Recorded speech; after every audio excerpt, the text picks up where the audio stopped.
Hi hello dears. ഇന്നൊരു തട്ടിക്കൂട്ട് ബിരിയാണി ഉണ്ടല്ലോ. അയവ ഉള്ളിയൊക്കെ അങ്ങനെ തൊട്ടാ അരിഞ്ഞിട്ടുന്നുണ്ടെങ്കിൽ എന്തൊരു അടിപൊളിയായിരുന്നു അല്ലേ.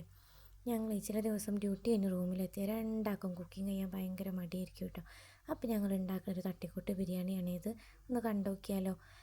ആവശ്യത്തിനുള്ള ഓയിലും നെയ്യും ഒഴിച്ചിട്ട് സ്പൈസസ് ഒക്കെ ഇടാം കേട്ടോ.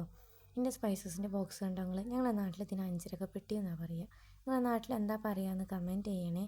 ഇത് ഞാൻ എപ്പോൾ എടുക്കുമ്പോഴും എനിക്ക് എൻ്റെ ഉമ്മാനെ ഓർമ്മ. എൻ്റെ ഉമ്മ എപ്പോഴും പറയും, മോളും അതെടുക്കുമ്പോൾ സൂക്ഷിച്ചോ സൂക്ഷിച്ചോ സൂക്ഷിച്ചോ, ഒന്ന് കൈ തട്ടിയാൽ മതി ഫുള്ള് പോയിക്കോളൂ എന്ന്. എന്നെ എടുത്തൊക്കേണ്ടി വരും കേട്ടോ, ഞാനില്ല അവിടെ എടുത്തൊക്കാനേന്ന്. ഉമ്മക്കറിയാം ഞാൻ മടിച്ചാണെന്ന്. അങ്ങനെ ആവശ്യത്തിനുള്ള വെല്ലുള്ളി ഇടാം. അത് കഴിഞ്ഞ ശേഷം തക്കാളിയും പച്ചമുളകും ഇഞ്ചിയും വെളുത്തുള്ളി മല്ലിച്ചപ്പും പുതിനൊക്കെ പാടെ അരച്ച് വയ്ക്കണം കേട്ടോ. ഇത് അരിയാനുള്ള സമയമല്ല, കാരണം നമ്മൾ മടിച്ചാണല്ലോ.